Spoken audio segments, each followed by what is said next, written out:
Didukung oleh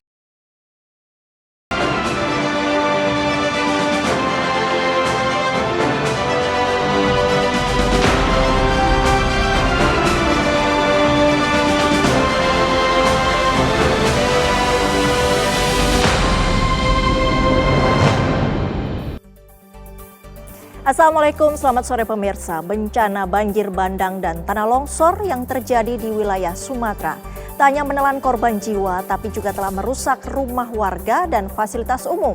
Presiden Prabowo Subianto pun bertolak ke lokasi bencana untuk melihat penanganan bencana. Bersama sejumlah kabar penting lainnya dalam program Kabar Merah Putih edisi Senin 1 Desember 2025. Saya Sita Paprika akan menemani Anda selama 1 jam ke depan. Dan pemirsa, inilah Kabar Merah Putih selengkapnya untuk Anda.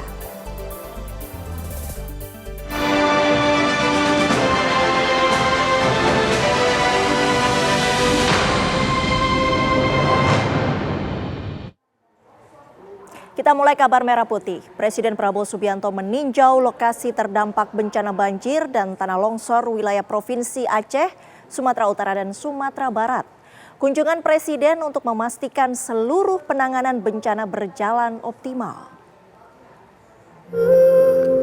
Lihat ibu berdiri, sedang bersusah hati. Presiden Prabowo Subianto bertolak dari Pangkalan TNI Angkatan Udara Halim Perdana Kusuma, Jakarta untuk meninjau lokasi terdampak bencana banjir bandang dan longsor di Pulau Sumatera. Mas, intanmu terkena. Lokasi pertama yang dituju Presiden Prabowo dan rombongan adalah wilayah Sumatera Utara. Presiden Prabowo Subianto tiba di Bandara Raja Sisingamangaraja 12 atau Silangit, Kabupaten Tapanuli Utara sekitar pukul 8 waktu Indonesia Barat. Tak lama kemudian, Presiden Prabowo langsung menaiki helikopter Karakal TNI Angkatan Udara untuk langsung meninjau lokasi terdampak bencana di Tapanuli Tengah, yakni menuju Gor Pandan. Di lokasi ini, Presiden meninjau langsung lokasi yang mengalami kerusakan dan kendala layanan kebutuhan dasar masyarakat. Prabowo juga meninjau lokasi dapur umum dan posko pengungsian.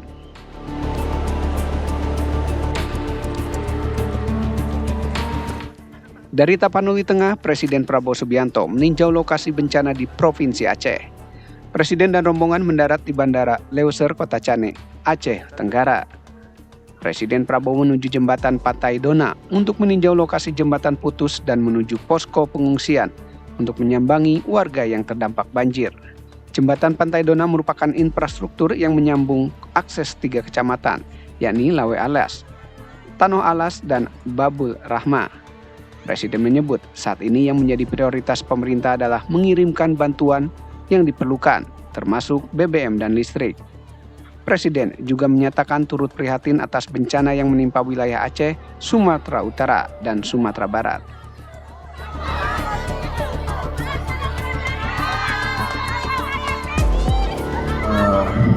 Prihatin, dan kita juga turut belasungkawa dengan mereka yang korban, dan insya Allah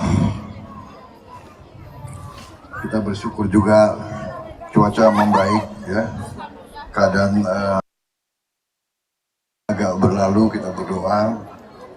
Saya juga terima kasih kepada Badan Nasional Penanggulangan Bencana Alam, ya. Terima kasih. Kemudian kita akan perbanyak perbaikan sekolah-sekolah, semua sekolah akan kita perbaiki. Kemudian saya kira Kota Cane sudah mulai terima juga, ya, itu layar-layar sudah. Setelah dari Aceh, Presiden Prabowo Subianto juga meninjau lokasi bencana di Sumatera Barat. Dalam kunjungan ini, Presiden Prabowo turut didampingi sejumlah Menteri Kabinet Merah Putih, di antaranya Menteri Sekretaris Negara Prasetyo Hadi dan Sekretaris Kabinet Teddy Indrawijaya. Tim TV One mengabarkan.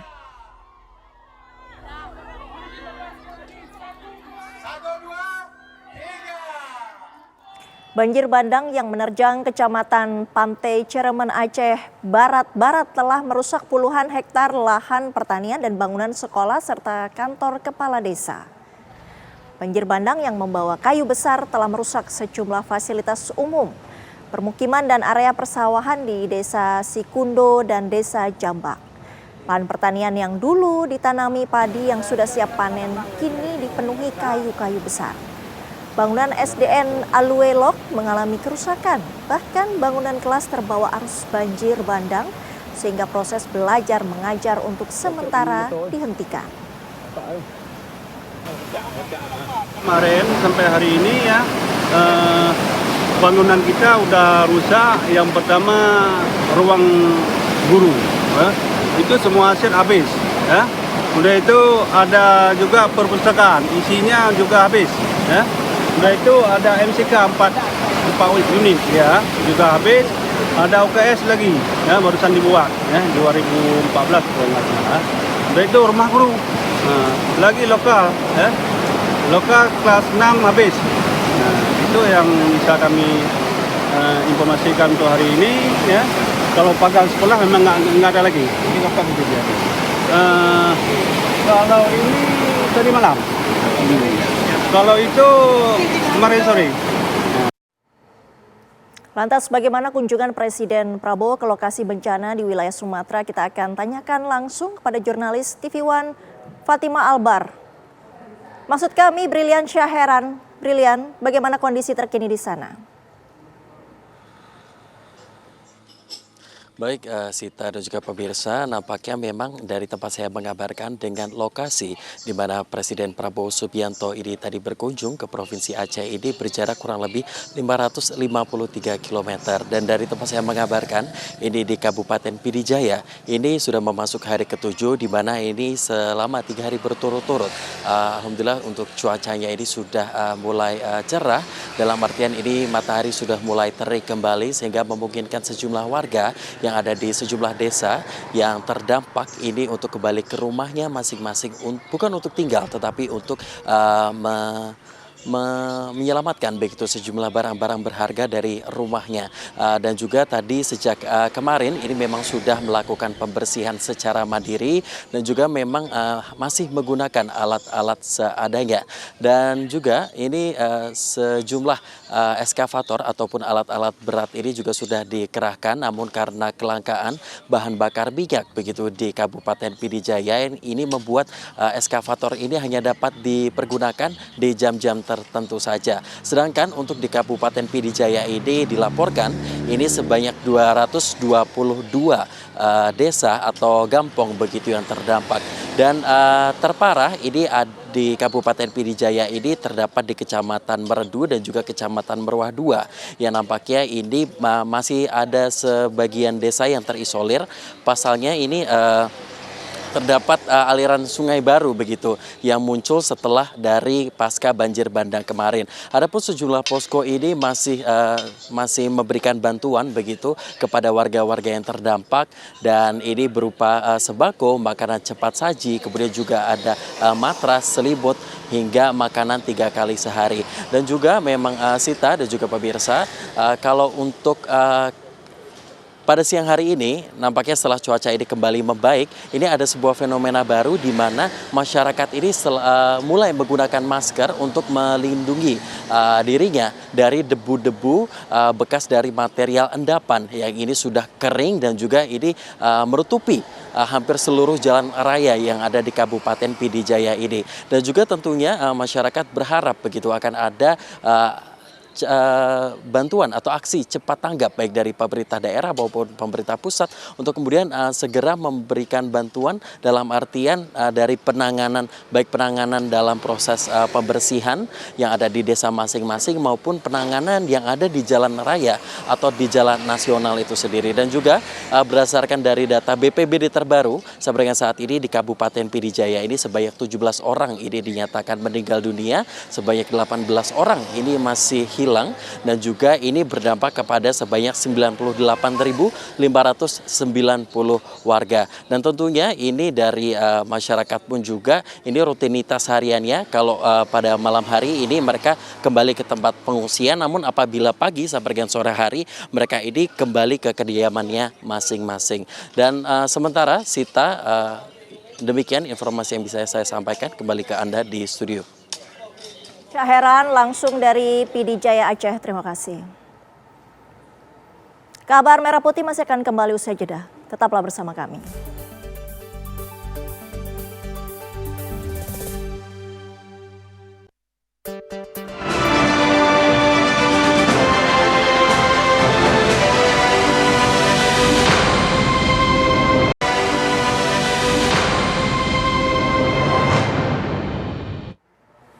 Pemerintah Provinsi Jawa Tengah terus mengebut penyelesaian proyek infrastruktur jalan menjelang akhir tahun 2025.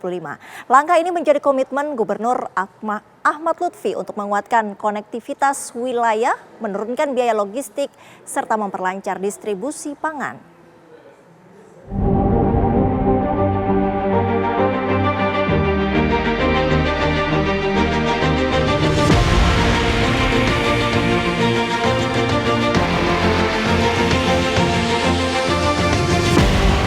Pembangunan infrastruktur di Jawa Tengah tahun 2025 diprioritaskan untuk menopang sektor ekonomi, pangan, dan konektivitas.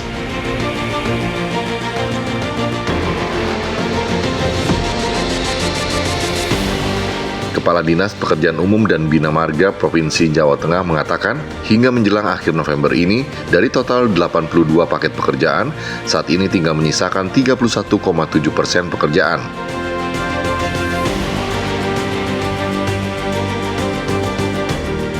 Progres fisik rata-rata paket yang sedang dikerjakan sudah mencapai 90%. Pengerjaan jalan meliputi rehabilitasi dan preservasi.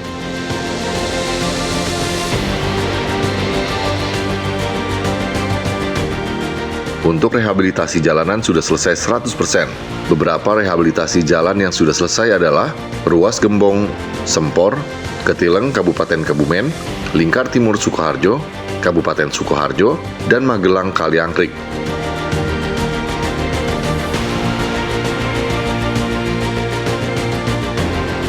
Sementara untuk pengerjaan preservasi jalan, sebagian besar selesai pada medio Desember nanti, antara lain ruas Jalan Brigjen Sudiarto Semarang dan ruas Jalan Wiradesa Kajen. Di Jawa Tengah ini kita ada 82 paket untuk paket preservasi maupun rehabilitasi, dan saat sekarang sudah selesai 56 paket, sehingga tinggal 26 paket yang rata-rata sudah progres fisiknya sudah 90%. Mudah-mudahan sebelum akhir tahun, karena kita harus SPJ kita tanggal 15 Desember, sehingga kita harapkan nanti pada pertengahan itu kita sudah 100%.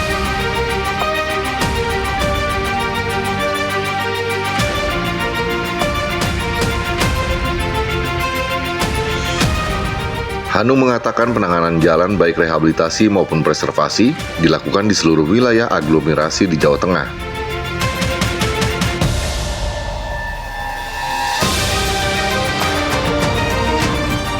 Terdapat 10 wilayah aglomerasi, beberapa diantaranya adalah Gelang Manggung atau Magelang Temanggung, Subo Sukowono Sraten atau Surakarta, Boyolali, Sukoharjo, Karanganyar, Wonogiri, Sragen, dan Klaten, serta Banglor atau Rembang Blora.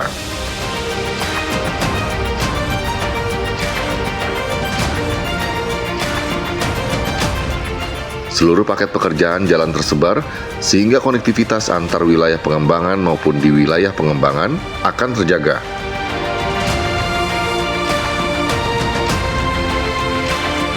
Yang paling banyak memang ya rata-rata sama ya, tapi yang paling banyak ada di, kalau tidak salah, di wilayah timur ya, karena memang kondisi jalan di sana lebih dari dulu lebih kemantapannya lebih di bawah rata-rata. Tapi kita akan kejar karena kita mempunyai program bahwa semua tadi di 10 aglomerasi itu merata dalam pekerjaan itu.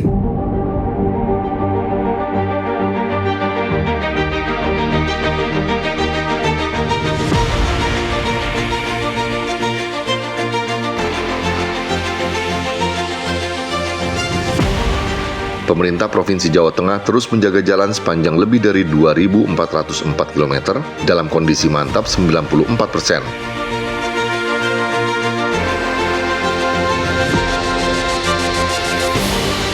Maka dari itu pemeliharaan rutin senantiasa dilakukan oleh pelaksana jalanan. Hanum mengatakan pelaksana jalan antara lain bertugas menambal jalan, memperbaiki dan membersihkan saluran.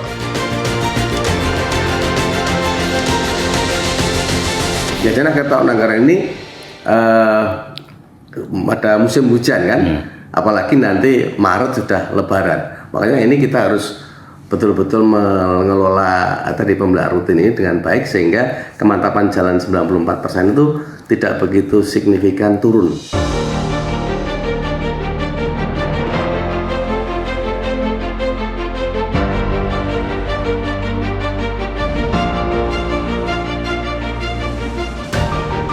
Gubernur Jawa Tengah Ahmad Lutfi menegaskan pada tahun ini penanganan jalan diprioritaskan untuk mengkoneksikan simpul-simpul perekonomian dan mendukung sektor pertanian.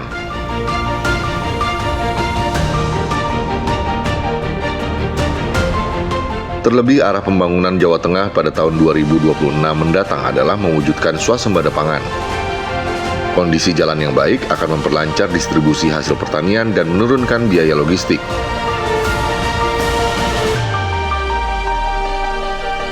Jadi memang target kita 2025 kan infrastruktur. Artinya infrastruktur jalan provinsi itu kita mantapkan semua dan kita mampu sampai 94% seluruh jalan provinsi sudah mantap. Untuk jalan-jalan daerah sudah saya arahkan para bupati wali kota agar jalan-jalan kita prioritaskan kepada jalan yang menghubungkan terkait dengan pertumbuhan ekonomi, terkait dengan swasembada pangan. Jadi infrastruktur yang menuju kepada swasembada pangan dan sabuk ekonomi untuk mengkonekkan antar kabupaten kota.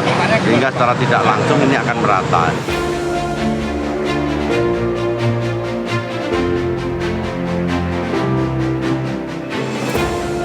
Perbaikan jalan yang dilakukan pemerintah Provinsi Jawa Tengah disambut gembira oleh masyarakat. Baidah, warga Pekalongan, mengucapkan terima kasih karena jalan yang rusak di wilayahnya sudah diperbaiki sehingga nyaman dilintasi. Senada disampaikan warga Harkona, ia bahagia akhirnya jalan di wilayahnya sudah mulus. Alhamdulillah lah, suwun banget pokoknya jalannya saiki satu, sakti. Oh, terima kasih banget Pak Gubernur, semoga sukses, jalannya yo maju terus. Saya kata sedikit Bu, nggih. Dulu jalannya kayak gimana sih? Ceklang-ceklang Bu. Oh, alhamdulillah buat Pak Gubernur, jalannya bisa rapi. Dari Jawa Tengah, tim TV One mengabarkan.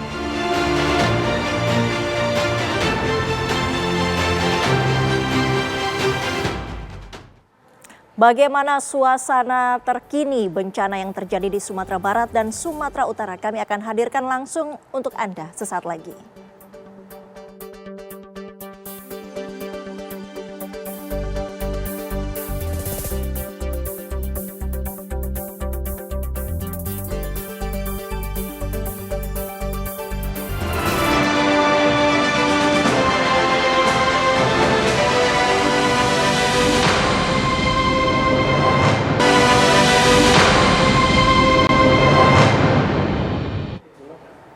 Anda kembali di kabar Merah Putih. Ratusan personil Polda Riau dikirim ke sejumlah titik lokasi bencana Sumatera Barat.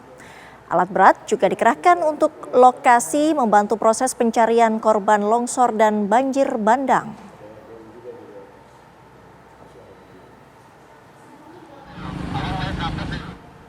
Mengerahkan 390 personel dari Satuan Brimob dan Samapta untuk membantu proses evakuasi korban banjir bandang yang masih hilang di Kabupaten Agam, Sumatera Barat. Personel yang diturunkan memiliki kemampuan rescue, SAR, serta taktis penanganan bencana. Turun, mana cara ke sana? Selain personel, Polda Riau juga mengirimkan 2 eskavator, bantuan sembako, dapur umum, serta tim kesehatan untuk membantu para korban. Tim DVI juga dikerahkan guna mendukung proses identifikasi.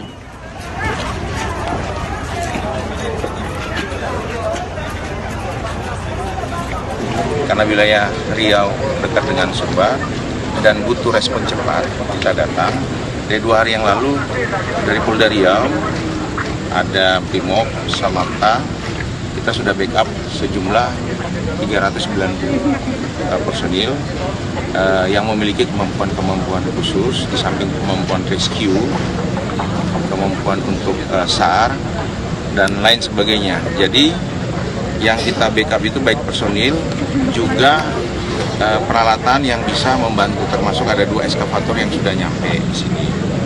Kemudian dari tadi juga saya sudah melepaskan untuk bantuan di 3 wilayah. Pencarian dilakukan secara terpadu oleh tim gabungan terutama di wilayah Salareh Ayik, Kecamatan Palembayan. Berdasarkan data BPBD Agam, sebanyak 85 korban banjir bandang dan longsor telah berhasil ditemukan, sementara 78 korban lainnya masih dalam pencarian. Dari Agam, Sumatera Barat, Muhammad Arifin, Fajar Ramadan, TV One mengabarkan.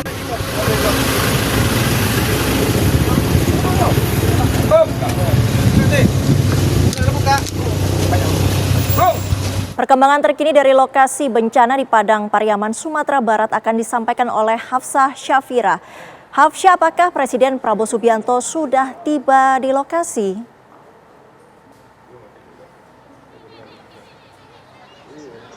Ya, selamat sore Sita dan juga pemirsa. Saat ini merupakan situasi terkini di wilayah Korongkasai, Nagari Kasang, Kecamatan Batang Anai, Kabupaten Padang Pariaman. Informasinya memang Presiden Prabowo Subianto sudah tiba di Minangkabau International Airport, yang mana itu merupakan bandara dirinya tiba untuk di Padang, Sumatera Barat. Ini kami masih menunggu detik-detik datangnya Presiden Prabowo Subianto. Namun jika bisa kami gambarkan Sita dan juga pemirsa, situasi terkini di posko pengungsian ini memang sedang membagikan makanan-makanan kecil sembari menunggu kedatangan Presiden Prabowo Subianto. Adapun memang wilayah Kasai dan juga wilayah Dukuh Rusun Baru, yang mana ini merupakan dominasi dari para warga yang mengungsi di posko saat ini Anda melihat. Dan kalau kami bisa jelaskan bahwa memang Presiden Prabowo Subianto ini hari ini terjadwal untuk meninjau langsung ketiga titik di wilayah Sumatera yang terkena banjir bandang, diantaranya di wilayah Sumatera Utara, kemudian Aceh, dan di titik terakhir ini di wilayah Padang, Sumatera Barat, tepatnya di Padang Pariaman. Kalau kami melihat begitu bagaimana kemudian situasi terkini di wilayah Sumatera Barat, keadaan pasca banjir yang menerjang ini sudah mulai membaik, di mana dari BNPB ini fokus untuk melakukan penanganan evakuasi dan juga pendistribusian bantuan kepada warga terdampak. Demikian. Hafsah, siapa saja pejabat dari Kabinet Merah Putih yang hadir menemani Presiden Prabowo Subianto untuk tinjauan ke lokasi bencana di Sumatera Barat?